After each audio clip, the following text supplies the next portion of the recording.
Hey everyone! Welcome back to the English Medium Podcast, where English feels less like a school subject and more like something you actually live with every day.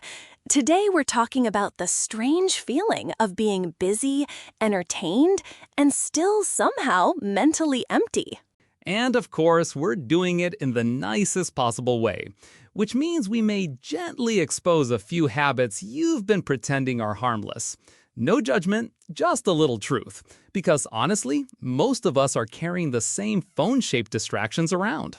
Exactly. So before we even start, I want you to think about one simple question.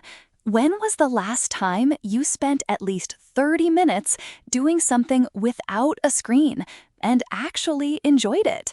Not as a punishment, not because you had to, but because it felt good. And let's make that even stricter. Not scrolling, not tapping, not jumping between 5 apps while telling yourself you're relaxing. I mean something physical, slow, and real, like cooking, drawing, cleaning, fixing something, writing, or just sitting and thinking. If your brain answered that question quickly, wonderful. That means you probably still have some healthy rhythm left in your life. But if your mind suddenly went blank, like you opened a drawer and found only old receipts and dust, then yes, this episode is for you. There is a weird feeling a lot of people have now, but they don't always describe it clearly. They just say, I'm tired, or I'm not focused, or I don't feel like doing anything. But it's not always ordinary tiredness from work or exercise. Right. It's not the kind of tired you get after a long walk, a full day of chores, or a real challenge. It's more confusing than that.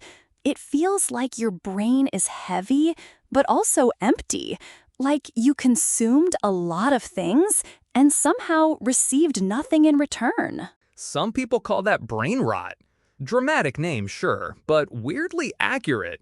It's not a medical diagnosis, and nobody is saying you're broken, but it does describe what happens when your brain spends too much time eating low-quality content all day long. Endless short videos, random clips, tiny bursts of jokes, arguments, trends, edits, and noise. None of it has to be terrible on its own, but the problem is the mix.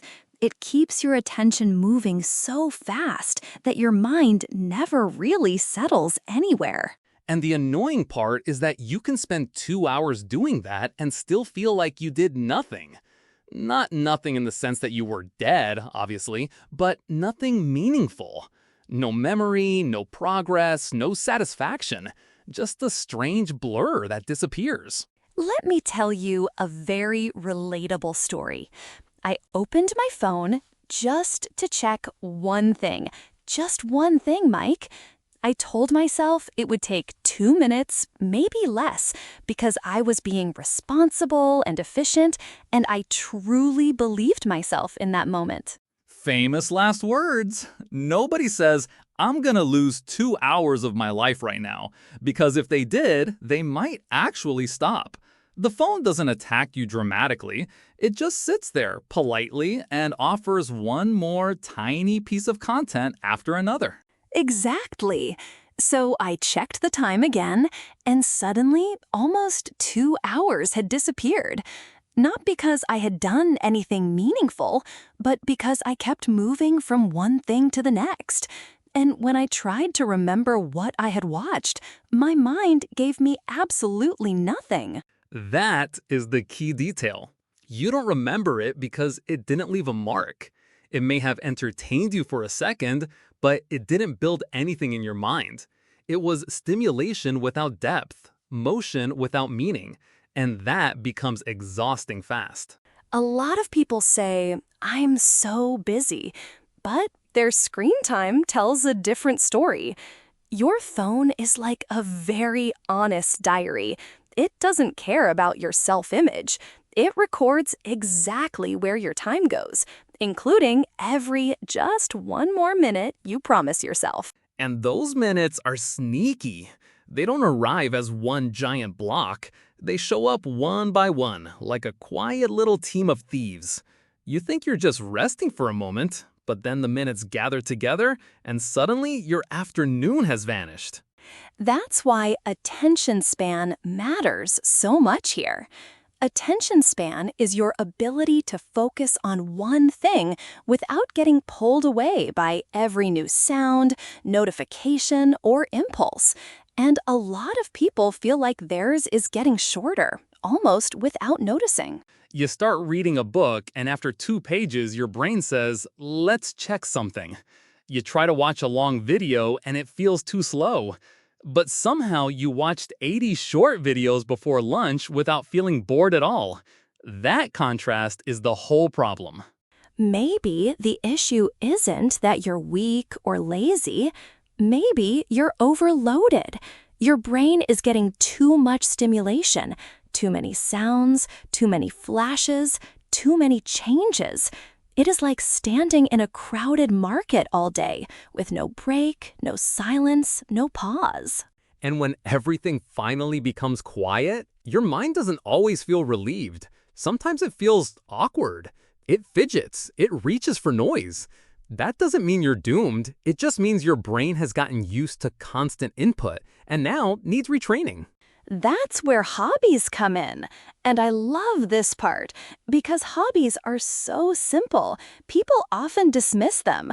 They imagine expensive equipment, perfect routines, and impressive results. But real hobbies usually begin much smaller than that. And that's the beautiful part. Yes, because a hobby is not about being productive in a corporate sense. It's not about turning every free minute into a side hustle. It can simply be a small activity you return to regularly because it gives your mind somewhere healthy to go. The key difference is this. When you scroll, you consume. When you practice a hobby, you create. That can sound like a tiny distinction, but psychologically, it matters a lot. Creation gives your brain a role, not just a stream of inputs to swallow. And the reason people feel better after a hobby is not magic. It's because the mind likes direction. It likes progress. Even a small sketch, a simple recipe, a few sentences in a journal, or a basic chord progression can make time feel valuable again. Some people relax by watching shows or scrolling, and I'm not here to say that is always bad. Rest matters. Entertainment matters. Sometimes you need something easy. But there is a difference between resting and escaping, and that difference changes everything. Escaping means you are avoiding something. Maybe stress, maybe boredom, maybe uncomfortable thoughts, maybe just silence. A good hobby is different. It gives your brain room to breathe without making it numb. And that is a much healthier kind of relief. Have you ever been so focused on one thing that you forgot about time? Maybe you were cooking, drawing, writing, repairing something, or even arranging your room. Suddenly, 40 minutes are gone, and instead of feeling empty, you feel satisfied. That feeling is amazing because it proves your attention is not destroyed. It is just waiting for the right target. The mind loves meaningful concentration.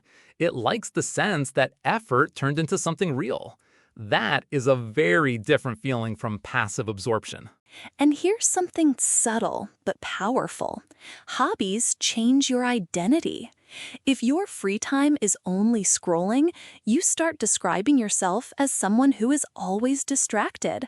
But if you make space for one real practice, you start thinking of yourself differently. Right. Instead of saying, I just waste time online, you start saying, I play guitar, or I draw, or I cook, or I write. That language shift sounds small, but it affects how you see yourself. Identity grows out of repeated action, not wishful thinking. So let's connect this to English, because that is why this podcast exists. The best way to learn a language is not to treat it like a separate box. It works best when it lives inside something you already care about, something you actually want to do. Exactly. If you like cooking, learn recipes in English. If you like music, read lyrics or watch interviews. If you like writing, keep a small journal in English. Suddenly, the language is not a classroom object, it becomes a tool for a real-life habit. And that is what makes learning stick. When English is attached to an activity you enjoy, your brain stops treating it like a chore. You don't just memorize words, you use them. You hear them in context, you feel them connected to your daily routine. That's also why boring study plans fail so often. People create huge lists of goals and then their motivation disappears after 3 days. But if the activity itself is interesting, the language practice becomes easier to repeat because the hobby is doing half the work. Let's pause for a second and imagine this. Someone records your free time for 1 week, not to shame you, just to observe. What would they see? Would they see growth, effort, curiosity, and practice? Or would they mostly see noise, fatigue, and reflex? That question is uncomfortable, but it's useful. Because when we look honestly at our habits, we usually notice that small choices are shaping us more than big intentions are. Your evenings, your lunch breaks, and your random spare minutes are quietly building a life. And you do not need 5 hobbies or a perfect self-improvement plan. You do not need to become a new person overnight. Just one small habit is enough to begin. 10 minutes, 15 minutes, something real that you can actually repeat tomorrow. That is the important part. Not impressive, not complicated, not expensive, just repeatable. A hobby becomes powerful when it survives your bad days, your low-energy days, and your busy days. If it only works on special occasions, it won't change much. Maybe today, your hobby is drawing one object on your desk. Maybe it is writing 5 lines in English. Maybe it is cooking one simple recipe and naming the ingredients out loud as you go. Small things count when they are honest and consistent. And if you're worried that small is not enough, remember this. Big change is usually just small change repeated long enough to matter. The brain notices pattern. It learns from rhythm. It improves through return, not through one dramatic burst of motivation. I also want to say that hobbies can be gentle. They do not need to be competitive. You do not have to become the best at anything. In fact, some of the best hobbies are the ones that allow you to be a beginner without feeling embarrassed. Yes, because beginners are allowed to be messy. That's kind of the deal. When you let yourself be clumsy for a while, you make space for growth. And in language learning, that permission matters a lot because fear of mistakes stops more people than lack of ability. If you like music, maybe you start by learning the chorus of one song in English. If you like food, maybe you watch one recipe video and write down 3 useful verbs. If you like journaling, maybe you write only 3 sentences about your day. Those are tiny actions, but they are alive. They ask your brain to participate. They create memory. They give you something to return to. And that is why real hobbies can feel so much more satisfying than endless entertainment that disappears as soon as it ends. There's also a mental health side to this that people don't always talk about gently enough. When your free time is full of noise, your mind has less room to process feelings.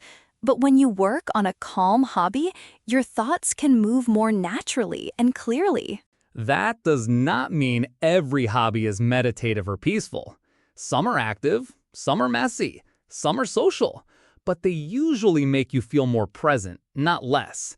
They bring you into the moment instead of pulling you into an endless feed you barely remember. So, if you have been feeling flat, restless, or strangely tired after doing nothing, maybe the solution is not another app, another video, or another scroll session. Maybe your brain needs a task that feels human, something with texture, effort, and a beginning. And let's be honest, the screen is always waiting. It will always be there. That's why choosing something else matters. You are not fighting a monster. You are making a decision about what kind of attention you want to train day after day. That choice can be very small. Put the phone in another room for 20 minutes. Pick up a notebook. Open a recipe. Tune your guitar. Wash the dishes slowly. Fold clothes while listening to English. Tiny changes often create the biggest relief. And once you feel that relief, you begin to understand that rest does not have to mean disappearance. You do not need to disappear into a feed to recover from life. You can recover by doing something meaningful at a calm pace. That is why hobbies are so powerful for language learners too. They let English become practical, emotional, and connected. You stop asking, when will I ever use this? Because you are using it right now in a real activity that already matters to you. And that connection is what turns English from a topic into a habit. You might not notice the progress every single day, but after a while, you realize you understand more, remember more, and speak more comfortably because the language has entered your routine. So let me ask you one more time, just in a softer way. What is one thing you could do this week without a screen for at least 10 or 15 minutes that would leave you feeling more awake instead of more numb? Don't make it complicated. Don't design a perfect schedule. Just choose one thing you can actually return to. A hobby does not become meaningful because it looks impressive. It becomes meaningful because it keeps meeting you where you are. And if your first attempt feels awkward, that is okay. Awkward is part of the process. You are allowed to be bad at a hobby before you become comfortable with it. That uncomfortable stage is not failure. It is proof that you started. Which is already more than most people do. A lot of people wait for motivation to arrive like a train on time, and then they feel guilty when it never shows up. But action often comes first. Movement creates motivation, not the other way around. I like that idea a lot because it removes some pressure. You do not need to feel inspired before you begin. You only need to begin in a small way. Once your hands are busy and your mind is engaged, the energy usually follows. And because this is English medium, let's make the challenge practical. Try describing your hobby in English, even if it is just a few words. I bake bread. I practice piano. I paint. I learn vocabulary. Use the language inside the action. That kind of practice is powerful because it is both simple and alive. You are not studying English as a disconnected object. You are using it to narrate your own life. That is a much stronger way to remember words and phrases over time. Plus, it gives you a reason to keep going. Language learning gets easier when it answers a real need. If English helps you describe your hobby, search for new ideas, follow instructions, or connect with a community, it stops feeling abstract and starts feeling useful. I also think there is something peaceful about doing one thing at a time. The modern world rewards multitasking, but the mind often feels better when it can stay with one task long enough to understand it. That is where calm focus really lives. Absolutely. You do not need a perfect attention span. You just need enough attention to stay with one thing for a little while. That little while can be 10 minutes today, 15 minutes tomorrow, and eventually something that feels natural instead of forced. So maybe tonight, instead of giving your brain more noise, you give it something meaningful. Maybe you cook a simple meal and name the steps in English. Maybe you sketch something from your room. Maybe you write a few thoughts before bed. Maybe you even notice that your breathing changes when the noise stops. That's the part people forget. Quiet can feel strange at first, but it can also feel restorative. A hobby helps you approach quiet without making it empty. And for anyone listening who thinks, I don't have time, I hear you. But even a small pocket of time can change the feel of a day. 10 minutes with intention is nothing. It is a signal to your brain that you are choosing something real. That signal matters. It says you are not just reacting to whatever the algorithm throws at you next. You are deciding. You are directing your attention. And that ability, honestly, is one of the most valuable skills anyone can have now. Before we go, I want you to finish this sentence in your head. The hobby I want to start is. Do not overthink it. The first honest answer is usually the best one. It might already be sitting there, waiting for a little attention. And if nothing came to mind right away, that is okay too. Start with curiosity. Watch what activities make you feel calm, alert, or creative. Your next hobby does not need to be grand. It just needs to be something you're willing to revisit. Thank you for spending this time with us. And thank you for giving your attention to something slower than a feed. That alone is an act of care in a very noisy world, and it can be the beginning of a better rhythm. So keep it simple, keep it real, and keep it human. Your brain does not only need rest, it needs the right kind of activity. And English grows best when it lives inside the life you are already building. I'm Lily, and this is English Medium. If this episode made you think about one small hobby differently, then we did our job today. And I hope you carry that feeling into the rest of your week. I'm Mike, and we'll leave you with this. One slow, real thing is often worth more than 100 quick distractions. See you next time, and maybe spend a little time on something that leaves a mark. Welcome back, truly. I want to stay with this idea a little longer because so many learners think progress only happens in formal study, but most of your growth is hiding in your habits, especially the ones that feel casual, calm, and repeated. That's such a good point.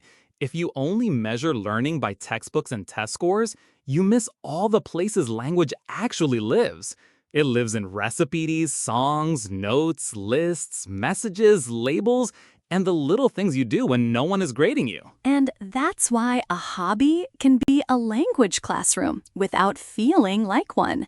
You can read instructions while baking, speak out loud while organizing, or write short reflections in English.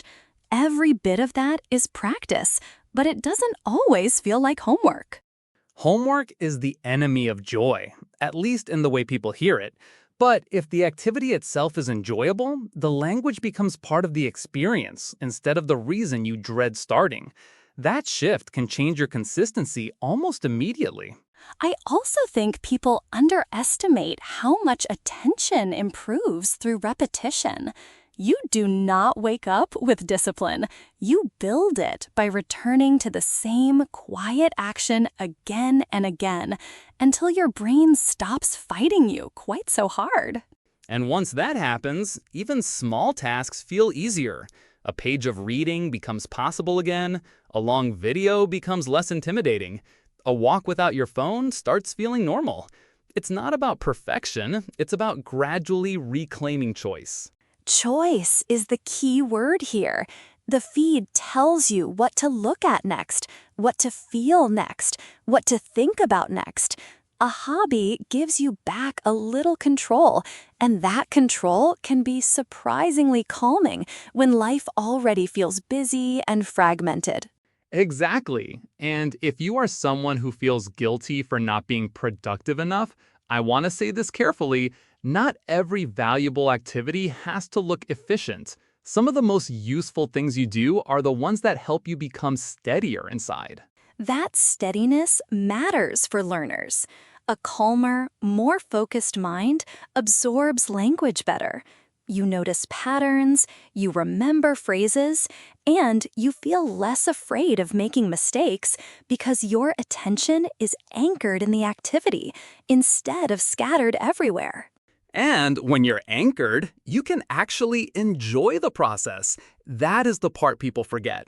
Learning can be light. It can be playful. It can happen while making something with your hands, listening carefully, or organizing a small corner of your world. So maybe you do not need a dramatic reset. Maybe you just need a pocket of deliberate time. The kind of time where you are not trying to escape your life, but to inhabit it a little more fully, one action at a time. That sounds almost poetic, Lily, which is a dangerous sign that this episode is working. But seriously, it's true. A good hobby puts you back in your own life. It reminds you that attention is a resource, and you get to spend it on purpose. And if someone listening is still thinking, okay, but what hobby? Then start where your curiosity already is. It might be food, fitness, art, music, plants, journaling, repair work, or anything else that invites you to make rather than only consume. Even something tiny, like arranging books and labeling them in English, can count if it gets you involved. The goal is not to impress anyone. The goal is to have one small place where your mind can slow down and still feel alive. That is such a good phrase. Slow down and still feel alive. Because that's the opposite of what many people feel after a night of mindless scrolling. They are not rested, exactly. They are drained in a way that is hard to explain until they stop long enough to notice. And once they notice, the next question is simple. What can I do instead? Not forever, not perfectly, just for a while. That question opens the door to better habits, better focus, and honestly, a better relationship with your own time. So if you take anything from today, take this. Your free time is not empty. It is shaping you. The more often you fill it with meaningful, screen-free action, the more your mind learns how to rest without dissolving into noise. And that is a skill worth practicing.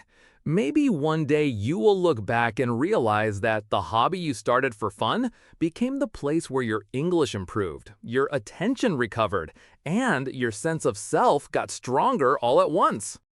That would be a beautiful outcome. But even before that, there is value in the attempt.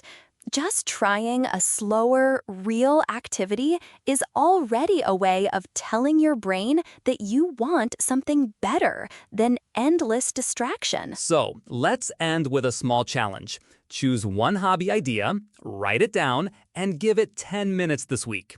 Then describe it in English, even if it's basic. That tiny practice might become the beginning of something much bigger.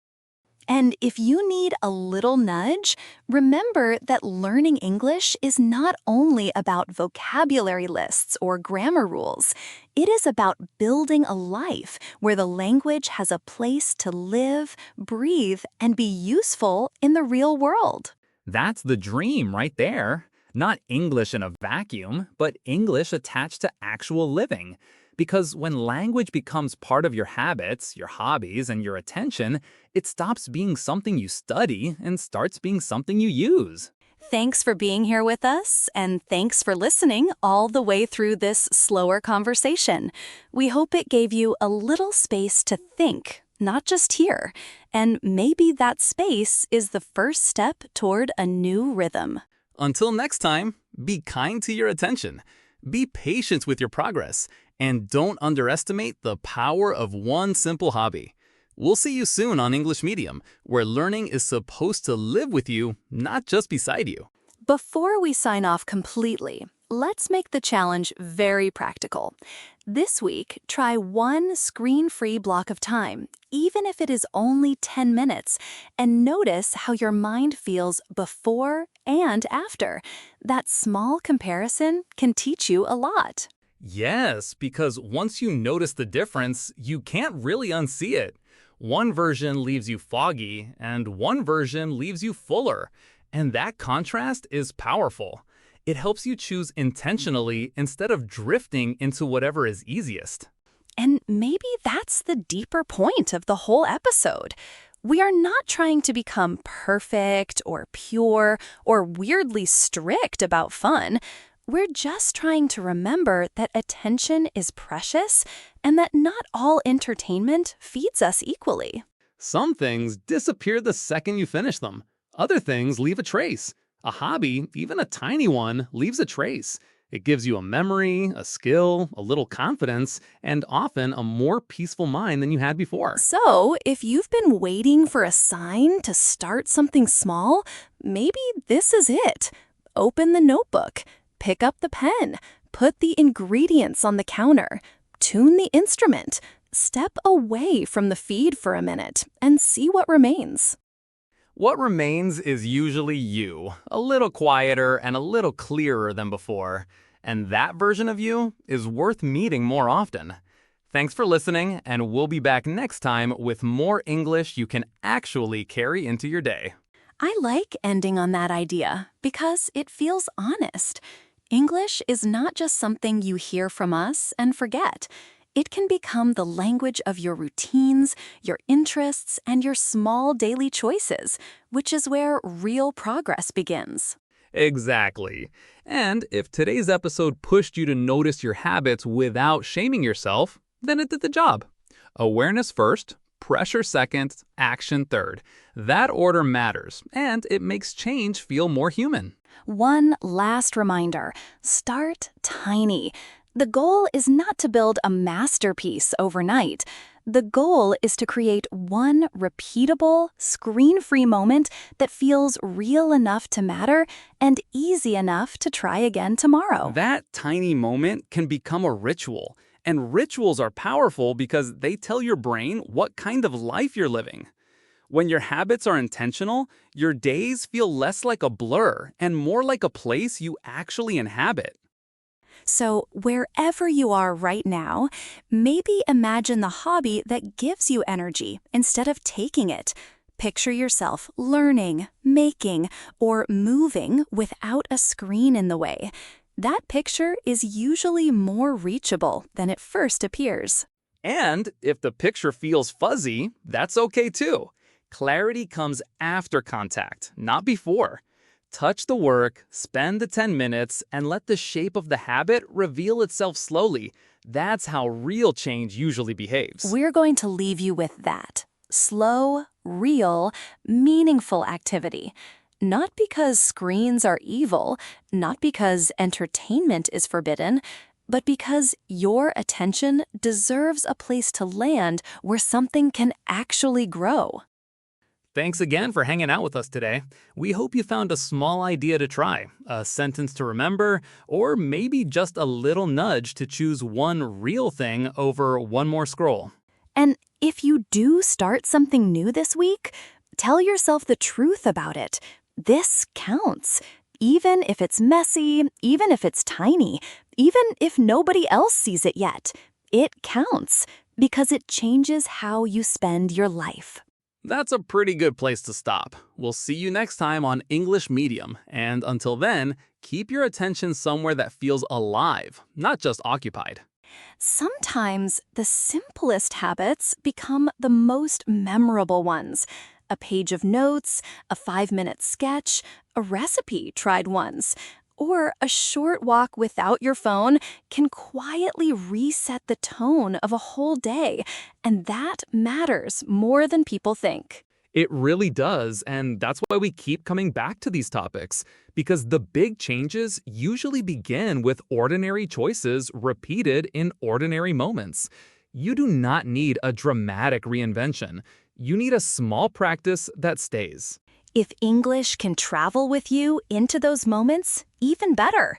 Read the labels, narrate the steps, write the list, say the ingredients.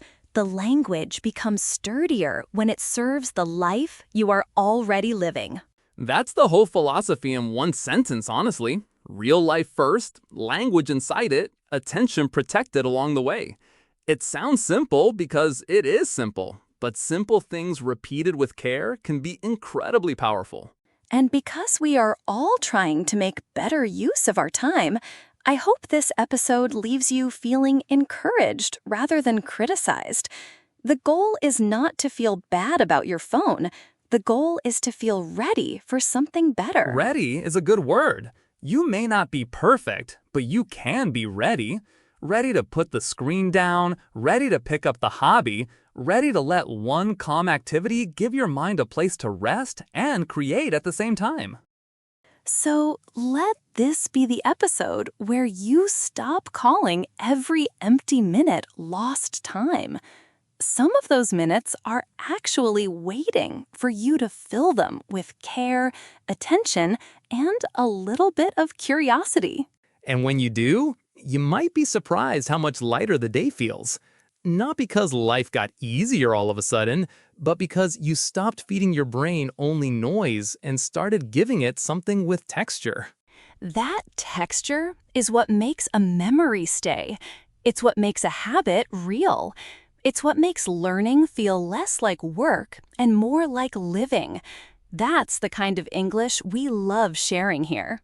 Thanks for spending this time with us. If you made it all the way here, then you already proved something important. You can stay with one conversation long enough for it to matter, and that is a skill worth keeping.